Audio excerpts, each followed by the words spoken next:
Hello everyone, how are you doing? This is MD Tech here with another quick tutorial. In today's tutorial I'm going to show you guys how to clear event logs in Windows. So this should hopefully be a pretty straightforward tutorial, and without further ado, let's go ahead and jump right into it. So the first thing I would suggest would be to go ahead and open up the start menu and just left click on the start button one time to do that.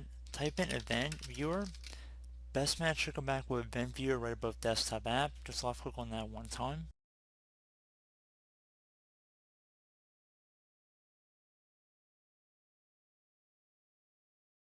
Now on the left side you want to expand the Windows log selection, so either double click on the folder or left click on the little arrow next to expand.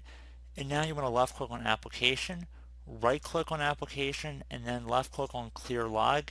It's going to say you can save the contents of the log before clearing it, so you can save it before you clear it, or you just left click on clear.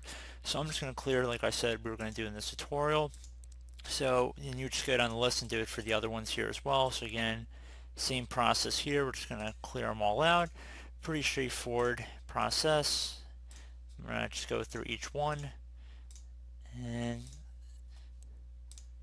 that should be it. So hope this tutorial was able to help you guys out, and I do look forward to catching you all in the next tutorial.